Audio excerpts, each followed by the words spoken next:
Thank you for joining us. I'm Pinky Webb. President Rodrigo Duterte once again grabbed global attention, this time among his peers at the Asia-Pacific Economic Conference Leaders Meeting in Lima, Peru. During the event, Mr. Duterte pushed for more cooperation among world leaders and expresses the country's openness to welcome investments. The president also met with whom he called idol and hero, Russian President Vladimir Putin. He also had an opportunity to again talk to Chinese President Xi Jinping. What does this mean for the country? Let's go straight to the source of the story. Foreign Affairs Secretary Perfecto Yasay, thank you so much for being here. I know you just arrived about a couple of days ago, sir.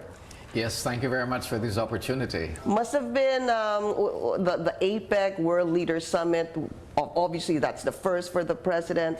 Could be one of the most important meetings for the president. He first, had a bilateral meeting with Chinese President Xi Jinping. Looking ahead, what did they talk about and what's in store for the Philippines? Well, it was really a follow-through of the state visit that the president had recently also in China, where we were able to sign numerous memorandum of understanding, MOUs, and we felt that because these MOUs are not self-executory, we had to follow it through with this bilateral with the view of making sure that the specific agreements can be forged immediately so that they can be implemented, the objectives of these MOUs can be implemented. Do we have any MOUs that are really forthcoming, that are sure to happen?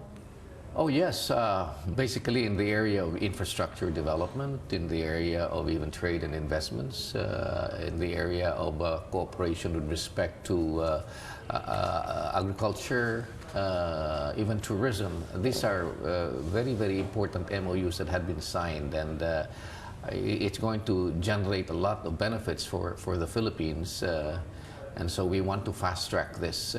What is also nice about these MOUs that we signed was that it sort of warmed up the relationship that we have with China, where in the past it had cooled off for a little bit because of some differences. Now we are more confident. And the side effect of this is that it has also been a confidence-building measure that will enable us, hopefully in the near future, to tackle the issue of our dispute in the South China Sea peacefully and more openly. So there is some sort of good news in terms of the Scarborough Show. Much, yeah. Yeah, because fishermen now are allowed to go to the Scarborough Show. I wouldn't want to use the word allowed. They're not harassed. They're not harassed because we never asked for it to begin with, Pinky. We made sure that we insist on our fishermen having the right under our exclusive economic zone to fish there. And also this has been their traditional fishing ground. And the effect of the visit of the president and the goodwill that has been generated as a result of it has been our fishermen are now having free access to the area. So they have free access, they are not harassed. You still see the Coast Guard, the Chinese Coast Guard there. Our team was there, Camila Badisha, our reporter, was there. She went inside and we saw how beautiful really Scarborough Show is. But to some, Secretary, how do you answer this question that good news, fishermen are not harassed, they are able to fish in Scarborough, but what about the bigger picture of, us winning in the arbitral tribunal? When will that ever be brought up with the Chinese president? We hope soon, but there is also a possibility that perhaps it may not happen in our lifetime. But what is important is that the conflict in the South China Sea is not the sum total of a relationship with China. There are other aspects of our relationship that must be pushed. As I was saying, the area of trade, investment, commerce, infrastructure development, people-to-people contact, cultural exchanges, and so on. These are very important. And it would be really sad if, because of the conflict in the South China Sea, which is a small portion of that relationship, we will not be able to foster a better relationship, a closer relationship that will mutually benefit both the Philippines and China, that is our closest and big neighbor in the area. So do you think, Secretary, that the decision of the arbitral tribunal will not be brought up by President Duterte? Do you think he's not going to bring that up pending? We brought this up in the state visit. There was a very restricted bilaterals that only included a few eyes in this meeting, where we said that for now, the position of the Philippines is if we have to open up talks and discussions on the conflict, it will be within the context of the arbitral tribunal's decision. On the other hand, China insisted that they will not talk unless if it is outside of that. So we decided to put this in the back burner. Yeah. And without compromising and eroding our rights, we also recognize the fact that there is no implementing or enforcement arm with respect to the arbitral tribunal's decision except to insist and use force. We cannot do that against China. Even the UNCLOS, 1982 UNCLOS, provides for the means at which the enforcement will be made, and that is through bilateral negotiations, by agreement with the parties involved, by the counterclaimants involved. And so you're faced with a reality. How will you deal with this? We want to make war. So it's simple. We're not going to go to war with China. No, the president not already with said anybody that. For that matter. Okay. Then what about bilateral talks? Yes, bilateral yes, talks it started, will but continue. Yeah. how far can it go? Well, bilateral talks have gone far. At least the state visit had showed that. The meetings of... I'm talking about the South China Sea. Oh, okay. that one will have to be put in the back burner. Although there are initiatives on the basis of what has been agreed in 2002, as I understand, under the Declaration of Conduct that was signed by the ASEAN members and China, that these talks are being pushed for multilateral discussions on how to deal with the problems in the South China Sea, separate and distinct from the ruling of the arbitral tribunal. But okay, what is clear is that it's going to be just still in the back burner for now. Yes. While we deal with supposed gains, Secretary, like opening up the Chinese market, opening up to fruits and vegetables coming from Mindanao, infrastructure, and even the ban, lifting of the ban on tourists from China coming to the Philippines. Those were some of the points discussed in the meeting with Chinese President Xi Jinping. That is correct. Okay. Yes. Moving forward to meeting Russian President now, Vladimir Putin. What was that like? What did the President say about that? Well, this was the first meeting with President Putin, and President Putin extended the invitation for the President to visit Russia, but it's a little bit too cold for the President to visit Russia this time. But I will be going there to plan out the details to make sure that the meetings, it should happen within the near future. We're shooting for March or April of next year. Should this happen, we want to lay the basis for a successful and fruitful meeting between the two presidents. Well, you leave in December, right? I'll be leaving on Saturday. On Saturday, with whom? I will be leaving with my staff. I would hope that the Secretary of Defense will be able to join. There are other aspects of our relationship with Russia, not to come up with any military alliance, but defense cooperation is very important in terms of exchange of information, you know, in terms of the fight against terrorism, even in the war against drugs and our enforcement capability. These are areas that we can discuss and promote between the Philippines and Russia. So the President may visit Russia upon the invitation of Russian President Vladimir Putin. Extended, yes, extended. Yeah, during the meeting of APEC. So that may happen in March or April. Is it clear that there will be no military alliance with Russia? The President made this clear. We will only have one military alliance, and that is with the United States. We have a mutual defense treaty, which the President said he will respect together with all of the support agreements. Yeah. Okay, you know, there were some reports that the President, just on the lighter side of that meeting with President Vladimir Putin, he was saying, the President was saying something like, you know, President Putin never hardly really smiles, and he saw the President smile at him a few times. Yes. Is that true? Well, yes. The President really, and President Putin and President Putin really ticked off very well in that meeting. I think in many ways they have the same personality, the toughness that both presidents exude. And one thing that was very nice about what President Putin had told President Duterte that I thought was very real, very true, is that because of the toughness that was exuded by the President and the dedication, determination for him to drive a point, the world has listened to him. And President Putin has said, well, because of what you did, you can be sure that you will not be bullied again, at least not during your administration. What about arms deals with Russia, Secretary Yasay? There will be no arms deals with Russia. Zero. Zero, yeah. That is how I understand it. We do not, you see, why do we have to come up with arms deals? We are not engaged, we do not intend to engage anyone in a war. Not even with a military alliance or new military alliance at this point in time. There is no need for it. Perhaps we can consider looking at some arms insofar as the war against drugs is concerned, against terrorism is concerned. Maybe this can be pursued, but to that extent only.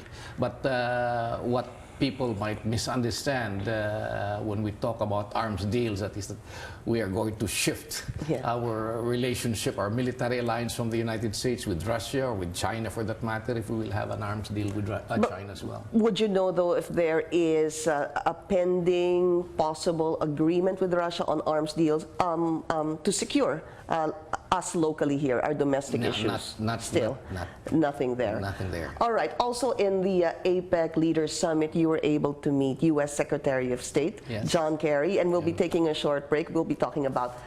You're watching The Source on CNN Philippines. Still with us, Foreign Affairs Secretary Perfecto Yasay. Secretary, you also met U.S. Secretary of State John Kerry during the APEC Leaders Summit, and you assured him that EDCA will proceed. Oh yes, there will be no change to that. In fact, the exercises contemplated at the EDCA will continue, except that we are downplaying the joint exercises, where these joint exercises initially had been conceived on the basis of an aggressive action from a foreign country invading our territory. Correct. That is a very provocative action that has no place now under the present order of things.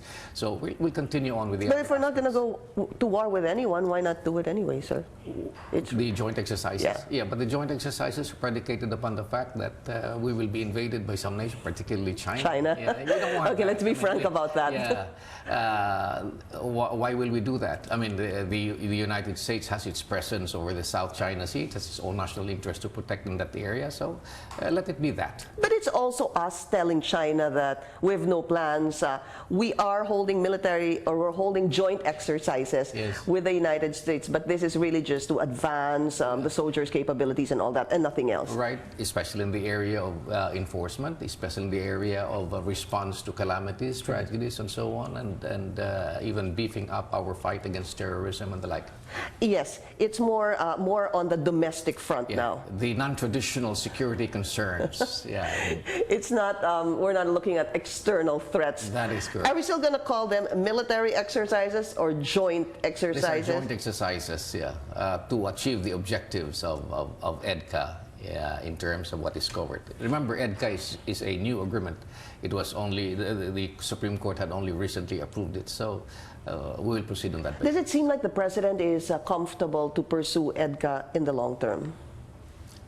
Yes, I think so. EDCA, as I understand it, has a provision that it cannot be reviewed until after 10 years. This is my understanding. So 10 years is a long period of time. That's way after the presidency of Rodrigo Duterte. So how was the exchange between you and Secretary of State John Kerry? Oh, very friendly. You know, John Kerry and I have really been very good friends, for that matter. And even John Kerry and the President share a lot of things in common. They love to drive bikes. Both are prosecutors, and they perfectly understand each other.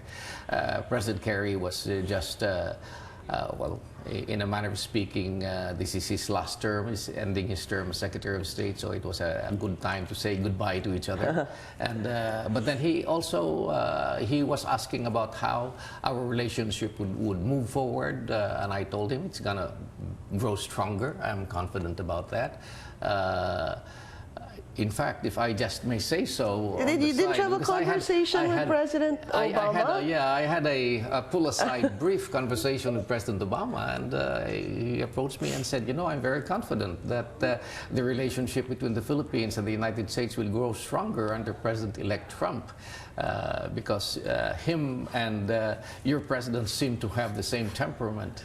What did you say to that? I was smiling. I wanted to tell him, well, I'm sure that our relationship between the Philippines and the United States transcends personalities. It goes deeper than that if we both understand the issue and address it in its proper manner. Do you feel that we will have a better relationship with the U.S. now I think with so. I look President forward Trump? to it. Yeah, I think it's it's in our national interest to maintain good relationship with the United States to begin with. Even President Duterte has said this. We have a lot of Filipinos who are there, about 6 million more or less, and it's something that we have to contend with. There is no. What we really only want is that henceforth, let's make sure that we will strengthen that relationship insofar as recognizing mutual respect and that we are dealing with each other as sovereign equals. The president had threatened to withdraw from the ICC and even said that he might join a new order. Let's listen to the president's statement. If China and Russia would decide to create a new order, I will be the first to join. United Nations, walang nagawa. Series of war, Vietnam, Taliban, ngayon dito. The killing is endless. The mouth is fluttering. Just because it is America, it does not mean that it is good. Is that would that be something you'd recommend to withdraw from the, well, number one, the ICC, the International Criminal Court?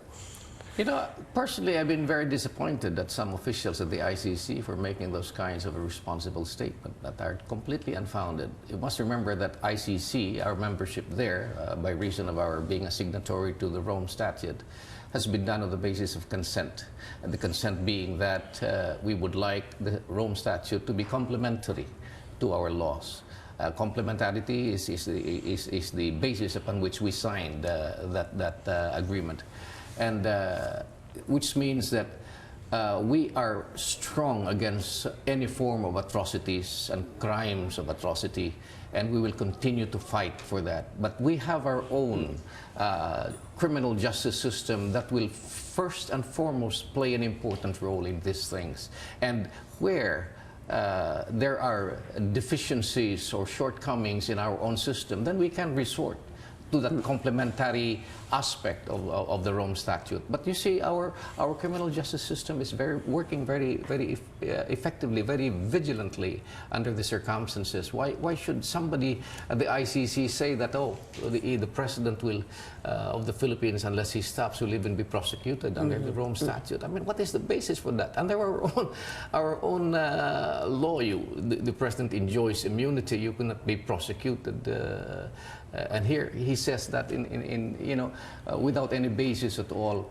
And again, the predicate of atrocity crimes in the Rome Statute relates to genocide, killings on the basis of racial affiliation, religious affiliation, and the like. You don't see that here. I mean, we have a war against drugs. We have a war against criminality. Does that mean we're ready to withdraw from the ICC? Well, if they will continue, then the only option will be for us to withdraw, because the basis upon which we signed and became members of the International Criminal Court is no longer being pursued. And if there are other nations, not only the Philippines, that have expressed doubts now about joining. That includes Malaysia, Thailand, and even Indonesia.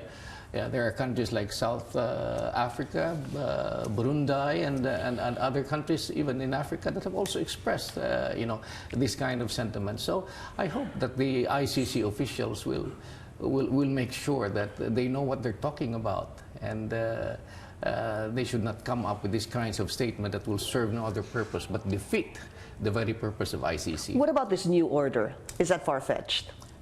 New order, I would imagine that there is really a realignment of priorities. There are realignment of even in ASEAN alone. We would like to think that ASEAN, the doctrine of centrality of ASEAN and solidarity is by itself an assertion of some kind of a new order. You have China as part of the equation insofar as our relationship in Asia is concerned, and we want to foster good relationship with our neighbor. war. And that's part of it. But I could not fully appreciate the concept of a new world order in terms of having a new axis, having another world. You know, I think that's too far-fetched. All right, just a couple of more questions. China is raising concern, Secretary. There were about 1,000 Chinese nationals arrested and detained. They were found in an IT compound in Clark, Pampanga, and China is raising concern over that. What is happening to them? They were caught by the Bureau of Immigration, I believe. Yeah, I do not have the details of this thing, but if it is in fact true that they were involved in some illegalities, then I guess the full force of our laws should apply. And I'm sure that China understands this. And that's not going to put a strain in our newfound relationship. No, certainly not. This is precisely the predicate of what President Duterte is trying to say to all of our neighbors. You know, you have your own laws, we have our own laws. You want to take action on the basis of your criminals that you arrest under your system. We will not interfere with that in the same way that you should not interfere with ours. Okay, you are what, 6 months into office? Have you been in the office for 6 months? And it feels like it's been what, years? As I was telling you earlier, when you start, you know, hit the ground running, it seems a little bit longer. Does it seem like you're going to be staying there for a while? I will stay there for as long as the president needs me and wants me. I have no problem with that. Wherever he wants to put me, if he feels that my talents can be used elsewhere, I'm open to that. What about the BSP? If your talents are okay for the BSP, is that something you're open to? Oh, let me say that I've read about those reports about the BSP. I do not know where they came from, but as I said, if the president would feel that I should be assigned to another office because of the national interest, I would readily, you know, oblige. If I feel I'm not fit or not competent, I will tell him. Are you fit as Secretary of DFA? I think so. I think the president recognized this early on, even before I did so. Yeah. And I think I know the reasons now why he chose me. Okay, just a few more. There was that talk, Secretary, that passports will be, the validity of passports will be extended to about 10 years. Is this still going to push through? This should be an act of Congress. We are waiting for the amendments to the law to be passed. Right now, the law only authorizes us to issue passports for a period of 5 years. So we will wait for that. We support the move of Congress along that line. There are certain other passports that we feel would not be necessary, such as the HUD's passport. We are the only country that issues HUD's passports.